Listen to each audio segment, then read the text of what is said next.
I find the recommendations very complementary to existing guidance on the topic, and also the requests that we had been receiving from our investors for more information. So very much aligned with where we see things going. And also very aligned with Barrick's values of transparency and partnership.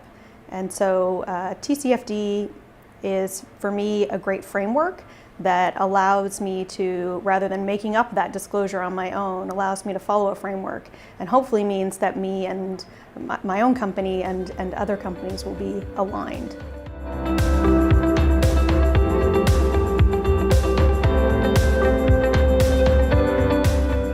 I think the most important opportunity is getting out in front of what I think will become regulatorily required disclosure in the future.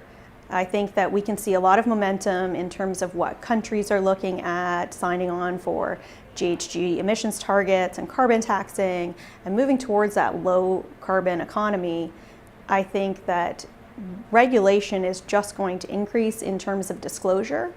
If companies start looking at those TCFD recommendations, moving their company, getting really comfortable with their governance structure, being happy with disclosing it, I think that they'll be in the right place when it does become regulatorily required.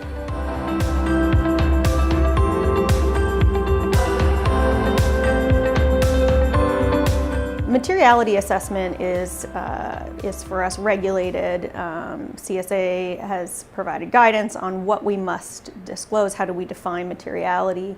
In general terms, it is any information that an investor would use to make decisions about buying, selling, or holding our shares. The omission or misstatement of that information may have had a material impact on their decision making.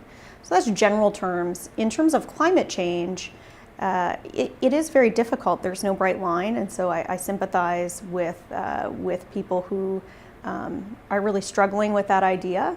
For me, I tend to err on the side of, the general guidance also says where you are unsure if something is material, err on the side of disclosure. And so in this particular context, that's where I tend to lean.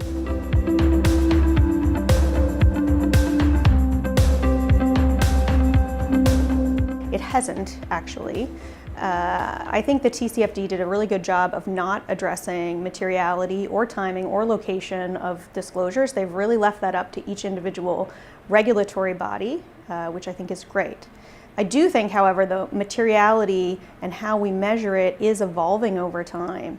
As we see the importance of climate-related risk, climate change risks affecting investors' decisions more and more, the materiality of those climate change risks are obviously increasing.